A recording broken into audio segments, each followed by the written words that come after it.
Hello, welcome to Ennara Reacts. Today I am going to be watching another episode from the Fat Electrician about wrecking and trolling the Germans with a wooden plane. So let's see how that goes. In 1941, the British government finally and reluctantly agreed to let a speed freak build their next warplane, and this man took two 1600 horsepower engines, stuck them inside of a wooden airplane, and things immediately got out of hand in the best way possible.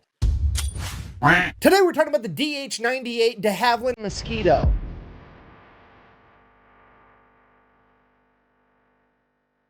That's wood?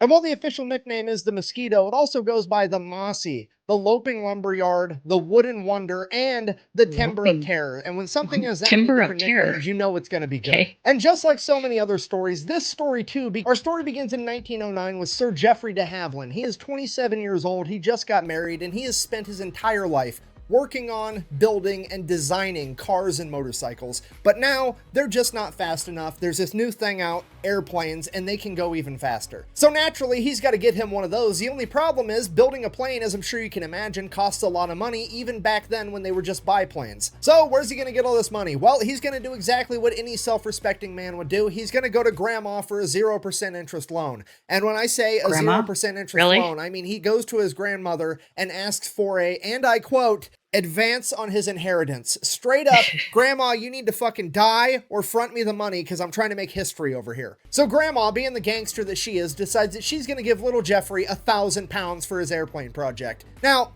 full stop. £1,000, you're like, oh, $1,000, that's a lot of money. No, this is 1909. £1,000 back then is equivalent to like almost $200,000 American, okay? Holy like grandma crap. is apparently loaded. So he gets all this money and he begins designing and making his own airplane. And after 2 long years, the day finally comes that his airplane is finished and it's finally ready for its first flight. So he hops in, takes his plane up into the sky, and everything goes absolutely perfect right until he crashed it. The plane is completely destroyed, and like every other speed freak and race car driver I've ever met in my entire life, de Havilland just crawls out of the wreckage and was like, that's fun, let's do that again. He then proceeds to make his very own aircraft manufacturing company. Fast forward a couple of decades, de Havilland owns a very successful airplane company, and it's the early 1930s, and everybody is beginning to make their planes out of metal, but de Havilland isn't having it because he thinks that making planes out of metal is dumb. Obviously, I'm paraphrasing here, but he's basically like, metal weighs more than wood, which means that my plane is going to be slower by making it out of metal. Why on earth would I do that? To which the entire aviation community basically yells at the guy like,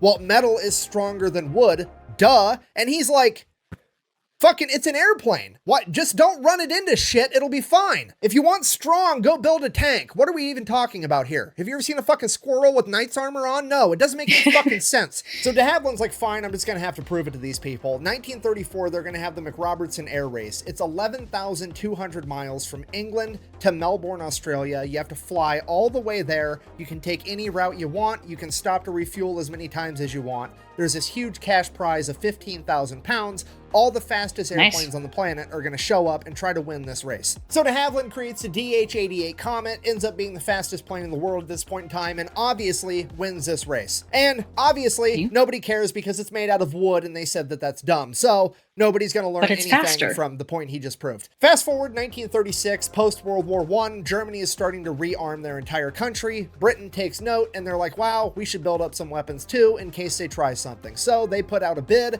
They let all the aircraft manufacturers know that they're looking for a twin-engine medium bomber that's capable of carrying 3,000 pounds and cruising at a speed of 300 miles an hour. So there's money to be made with the government contract. All the airplane manufacturers flock to it and start putting in their bids and their designs for their planes. And pretty much all of them follow the conventional knowledge of how to build a bomber at this point in time, which was to have a humongous, powerful airplane made out of metal and absolutely covered in machine guns everywhere, because you need to be able to fire in all directions to fight off all the fighter planes that are going to try to shoot you down. And absolutely everybody follows that basic outline, except for de Havilland. He decides that he's going to build a plane using a completely different ideology from everybody else. Instead of having a plane that's going to have armor and machine guns and be able to win a firefight in the air against other fighter planes, he's just going to avoid the firefight altogether. Because at the end of the day, the bomber's job isn't to shoot down fighter airplanes, it's to deliver the bomb. He's going to get rid of all the armor, all the machine guns, all the defensive countermeasures that other bombers have, and use all of his efforts to try to get this plane as fast as possible to just be able to outrun the firefight. Because you know what's better than getting shot at and having body armor on? Not getting shot at. Realizing that an ounce of prevention is worth a pound of cure, he's going to make this plane as fast as possible, and to do that, he's going to make it out of wood.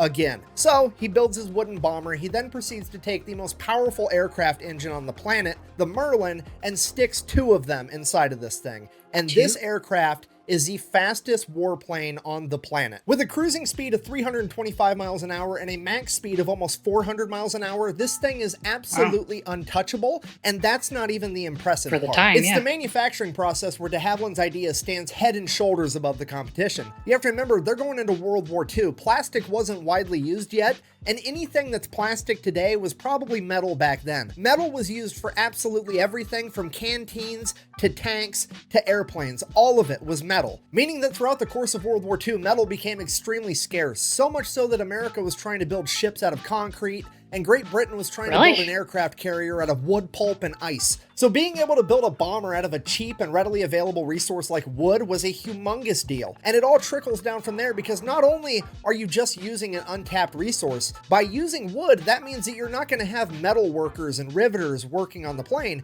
You're going to have woodworkers working on your plane, which at this point in time was a pretty much untapped labor pool that was still doing other stuff like building cabinets and pianos. They had no real way to contribute to the war effort, except now they do. And the list of benefits keeps going. I feel like I'm in an infomercial. And they can keep the metal for other things that can't be made out of wood. Because the Mosquito's plan is not to fight firefights in the air, but to simply outrun them, you know what the Mosquito doesn't need? Machine guns. You know what you don't need if you don't have machine guns? Ammunition. And you know what you also don't need if you don't have machine guns? People to fire the machine guns. So you're also saving guns, ammunition, and personnel, because the Mosquito only has 2 crew members. And you know what all those things do? They add weight to the aircraft, like over 1,000 pounds, meaning that now that all that's gone, the Mosquito can now carry an extra 1,000 pounds worth of bombs to drop on the enemy, which is actually what a bomber's job is. So just to recap, de Havilland has now delivered a bomber to the British government that is made out of a readily available resource with a brand new untapped labor pool that is cheaper in pretty much every way, and it delivers more bombs faster to the enemy. So clearly, the British government fucking hates it. And I mean, really, Sir Geoffrey de Havilland really should be more considerate. Seriously? How are these poor politicians and defense contractors going to be able to feed their kids if he's out here trying to make planes that are cheap and reliable? I mean, what's the point of even going to war if you're not going to make a bunch of money off of it, right? Look, I guess I'm just glad it's not a uniquely American thing for this to happen. So all the other aircraft manufacturers are talking smack about de Havilland's idea. They're saying that it's basically a giant model airplane and that wood is not a suitable building material for a respectable plane, and all this other stuff that they're desperately trying to come up with so that he doesn't win the bid. And that's when Lord Teeny Mittens, Beaverbrook over here chimes in. He's the Minister of Aircraft Production for all of Britain, and he just shuts the project down. I'm assuming it's because a giant model airplane would make his hands look even tinier. I've got these tiny hands, and that's gonna make them look even tinier. In fact, the only person that even liked the idea of the Mosquito was the Air Marshal for the RAF, Sir Wilfrid Freeman, who also, by sheer coincidence, is the only man in this conversation that has flown planes in combat and presumably knows what he's actually talking about and doesn't have a vested financial interest in the outcome. Freeman is also responsible for the RAF ordering the Spitfire, the Hurricane, and the Lancaster bomber, as well as the development of the Merlin engine. Like, he's got a pretty good track record of picking amazing planes. So obviously we're going to listen to what Sir Wilfrid Freeman has to say, right? Wrong. 100% wrong. What we're going to do is we're going to have Lord Bitchmittens over here, fire him, transfer him to a different department, and then take credit for all of his accomplishments and use that newfound status to kill the Mosquito project once and for all. Because politics. And that's pretty much it. 1937, the British government told de Havilland, kick rocks, we're not interested. We're going to move on with our life. Fast forward, 1940, World War II has in fact kicked off, and it is not looking that great for the British because we are right in the middle of the Battle of Britain. Okay, if you don't know, the Battle of Britain, also known as the air battle for England, was basically the Germans were bombing Britain every day for about 3 months straight. Britain was obviously sending up their air force to fight back. Both sides lost thousands of people and thousands of airplanes. Okay, if you're not picking up what I'm putting down, I'm trying to tell you the RAF is now short a bunch of planes and a bunch of pilots, and there's really no way of replenishing the amount of planes because metal is extremely scarce, as well as the manpower to make the planes anyways. If only there was some type of plane that they could make out of an alternative material to metal that had a completely different labor force to build it. Oh wait, we've had that literally the entire time. We just didn't want to use it because of politics. Perfect. So the British government finally reluctantly orders 50 of them. So de Havilland gets to work right away, builds all these planes, turns them over to the RAF. The RAF then starts practicing with them, and the pilots absolutely love them. The only problem is they're a little bit hard to take off and land, which makes sense because they're basically a paper airplane with a fucking V8 attached to them. So the decision gets made that only the best pilots are going to be allowed to fly these things, and now we got to find what the first mission for the Mosquito is going to be, and it's going to be super secret because nobody knows that this plane even exists yet. So up until this point in the war, the British really didn't have a surveillance plane capable of flying over enemy territory and seeing what they were up to, so they were actually using their fighters, the Spitfire, to do that. And while the Spitfire is awesome, it sucked for this particular job because it simply couldn't hold enough fuel to go very far into enemy territory. The Mosquito, on the other hand, instead of filling it with bombs, we're just going to fill it with an extra gas tank, and this thing is going to be able to fly from England all the way to the Soviet Union and back in one flight without refueling, and that's exactly what it does. Yeah, the Mosquito is for all intents and purposes the world's first long-range reconnaissance aircraft that set the groundwork for every aircraft after it. It's basically the acoustic SR-71. So that's what they use it for the rest of 1941. 1942 rolls around, they're like, oh hey, good idea. This thing can hold 4,000 pounds worth of ordnance. What if we just did one 500-pound bomb and some extra fuel tanks, and then we could bomb super deep into enemy territory? And that's exactly what they're going to do. Operation Jericho, a bunch of wooden wonders are going to low-level penetrate deep into enemy territory and deliver a payload. Try saying that with a straight face. So a bunch of Mosquitoes take off to Norway. They are going to bomb Gestapo headquarters with 500-pound bombs. They fly all the way there above the ground and or ocean at like 100 feet, make it there more or less completely undetected, and bomb Gestapo headquarters. The only problem was because they were so low to the ground, they decided that they were going to extend the fuse time on the bombs because they don't detonate on impact, they detonate on a timer. So they extended the timer to 11 seconds to allow the planes to get out of the blast radius of the bomb. So they went ahead and they dropped the bombs. The bombs were a direct hit on the Gestapo building. The only problem was the fuse was a little bit too long, and a 500-pound bomb traveling at like 400 miles an hour apparently has enough force in it to go through one wall, through the building, and out the other wall, and all 4 of the bombs did exactly that, flying completely through the building before detonating. So the mission failed successfully. Did they accomplish their goal? Not really. But they did prove that the Mosquitoes were pretty much unstoppable and very accurate. So now they're going to begin using the Mosquitoes to nuisance bomb Germany. Every night, they're going to begin sending out swarms of Mosquitoes to bomb Germany on their own home turf. Mosquitoes are a nuisance. And with the Mosquitoes, this works for some reason way better than any other plane was ever able to do it. Like, the Mosquitoes rarely ever get caught when they're dropping bombs. So they're kind of like, okay, well, let's try a bigger bomb then. And the RAF starts using the Mosquito to drop the 4,000-pound blockbuster bomb on Berlin. They then proceeded to do that every single night for 220 nights straight, earning it the nickname the Berlin Express.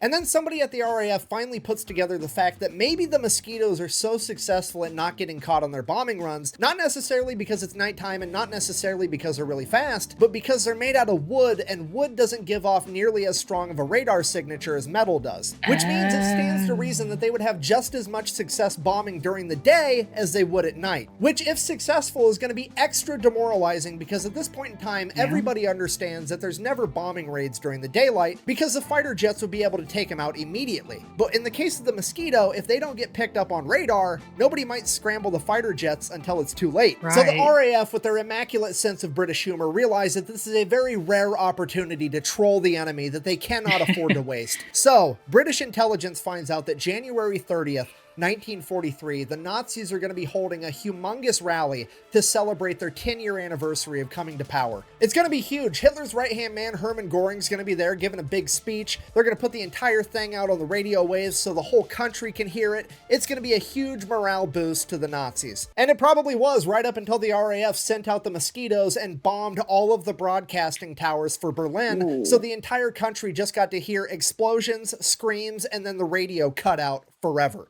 And then the British turned it into an entire propaganda thing, because not only are we hitting you on your own home turf in broad daylight, it's also in a wooden plane. So the Nazis are absolutely furious. They want to retaliate, so they ramp up air raids on Britain. The only problem is they can't really pull them off in daylight, but it is 1943, so they have figured out how to put radar in their individual fighter planes, meaning that the night raids are going to be far more successful than they ever were before. Or so they thought, because guess what? The British have a plane that's pretty much immune to radar. So they take the Mosquito bomber and they turn it into the bomber fighter by putting 4 20mm machine guns in the nose, plus another 4 Browning machine guns in the nose, and then send them out as night fighters, and they proceed to absolutely wreck the Luftwaffe in night combat, because they can't be seen by radar, and they have radar to see them. Then, after seeing how incredibly good the Mosquito was at night fighting, the RAF had another brilliant idea. What if they sent out a bunch of Mosquito night fighters to wait above German airfields, and then sent out regular bombing raids with regular bombers, and when those bombers got picked up on radar, they would scramble the German fighters to go up and intercept them, but the Mosquitoes would already be above them and literally spawn kill the Germans the second they got in the air. Not only did this work, it virtually shut down the Luftwaffe's ability to operate at night altogether, and the British were able to bomb Germany completely unopposed. At this point, Hermann Göring is sitting in his office like, Fine, I'm cool, I'm fine. Okay, and you have to remember, Hermann Göring in World War I was a fighter pilot. He scored 7 kills in World War I, making him an ace. So like the whole aerial combat thing is like his ballpark. So the fact that the RAF is having a warheads on foreheads extravaganza and there's nothing he can do about it is driving him absolutely insane. And then you sprinkle on top the fact that he's over there with his superior German engineering and the RAF is just dunking on him and his men in what amounts to a Pinewood Derby plane. This man is about to lose his mind. So he creates a special division of the Luftwaffe whose sole purpose is to find and destroy the Mosquitoes. Okay, they're already struggling in the war, and this man has now just cut out an entire section of his air force to do nothing but hunt down these wooden planes and try to destroy them.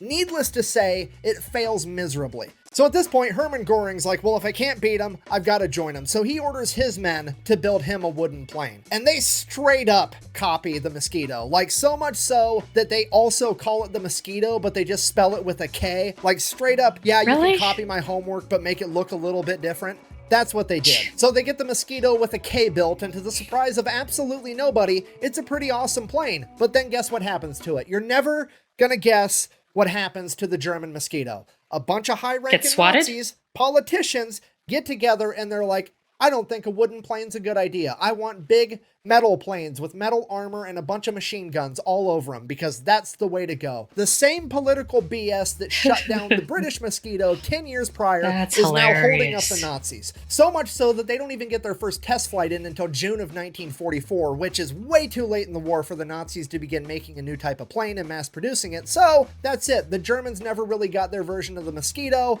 They ended up losing World War II. Everybody lived happily ever after. So I guess while it was dipshit politicians with teeny hands that prevented the British from getting the Mosquito on time, it was also dipshit politicians that prevented the Nazis from getting the Mosquito on time. So everything kind of equals out in a weird roundabout kind of way. In conclusion, the de Havilland Mosquito at a glance might appear to be this one-off weird thing that happened one time during World War II. But in reality, it is probably the single most important and influential aircraft in aviation history. You see, all planes today are not built with the ideology that they need to have armor and machine guns in order to take a hit and return fire, or at least most of them aren't. They would pretty much all much rather be so fast that they can't be caught, or so sneaky that they never get seen. And that entire strategy was pioneered by a wooden plane in World War II known as a de Havilland Mosquito. Thank you for watching. Best way to support the channel is go buy some merch over at thefatelectrician.com. Quack bang out. Also, The more I study history, the more absolutely positive I become that all politicians are morons, and I'm pretty sure the only reason they have to run for office is because they can't walk and chew bubblegum for office. Yes, there seems to be a running theme. Multiple countries all have dipshit politicians. Go figure. Well, that was a very entertaining episode from the Fat Electrician. I highly recommend watching any of his videos. I will include a link of this original video in the description below. Please remember to hit like and subscribe. Also, hit me up with any recommendations. Thanks for watching.